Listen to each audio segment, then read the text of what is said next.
to be a Christian is more than your stance on abortion and same-sex marriage. Followers of Jesus Christ must understand that every person who walks this earth possesses the image of God. For this reason, racism, sexism, and homophobia are an assault on that very image of God. Now we have a president who makes this degradation of the image of God routine. And yet, this did not start with him. Trump is not the cause of all this. He is the consequence. Our country is embracing its very worst demons, showing how far and deep they really go. There is a better America, a better future, but this future involves choices, moral choices none of us can avoid. Christians who say they're not political will still make a choice when November 2020 rolls around. This can be a choice of silence, which works as affirmation of the status quo. It can be a direct vote for an anti-truth, anti-immigrant, white nationalist administration. Or it can be a vote against those systems and prejudices, a choice proclaiming that the image of God still has value. I am going to use a word that is controversial and may even sound irreverent, but it must be said. When your policies and your words are antithetical to everything that Jesus said and did, those policies are anti-Christ. The white nationalism in America is not just racism, it's anti-Christ. The dehumanization of immigrants is not just a lack of compassion, it is anti-Christ. The mistreatment of women through sexual harassment, abuse, and assault isn't just sexist, it's anti-Christ. And for churches not to name and say that clearly and boldly is evidence of their losing connection with Jesus Christ and his teachings.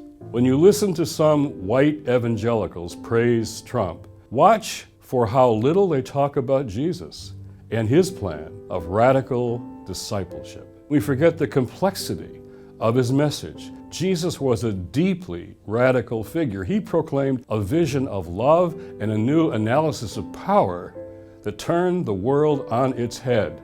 This brown-skinned Jewish rabbi had quite a lot to say about politics, or at least how we should apply our moral values to public life. Today, Jesus would have been the one celebrating the Black Lives Matter movement, shoulder to shoulder with his neighbors, especially those who are immigrants or refugees.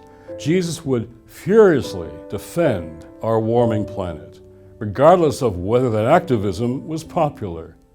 Jesus would stop at nothing to combat the inhumane treatment of families at the border. It's time to reintroduce this Jesus to our American churches. Too many churches, primarily white churches in our nation, excuse their silence by claiming they aren't political, that they don't have to weigh in on the extraordinary injustice we see all around us. Do you know what I have to say to that? Enough. I do believe in the separation of church and state, but not the separation of values from our public life. Get the f*** out of my country! To all you Arabs and Democrats, but you go back where you came from. Jesus is remembered for asking very powerful questions like, who is my neighbor and what is truth? Often directly to politicians. The religious right has forgotten the heart of Jesus' message and its focus on two specific issues. Let me be clear, to be a Christian is more than your stance on abortion and same-sex marriage. Stay in the closet. Make sure your closet is in another closet. To be a Christian is to fiercely defend your neighbor, including especially those who couldn't be more different than yourself. To be a Christian is to stand against white nationalism and the anti-Christ policies coming from the White House. There is no dancing around that fact. To defend the image of God in all circumstances is every Christian's calling. LGBTQ are all initials that stand for people who are beloved by God. All human life, whether at the border or in the womb, has dignity. Furthermore, women who have abortions are beloved by God. We have to go deeper in our thinking about how we protect the vulnerable. There are 2,000 verses in the Bible about the poor. 2,000. Jesus tells us that the most important people are the ones he called the least of these, even while they are the least important ones in our politics today. Doesn't the church want to be remembered for its unconditional love for all people? How do we find our way forward together? Elections are very important, but winning an election isn't enough. It's time to not just go left or right, but go deeper.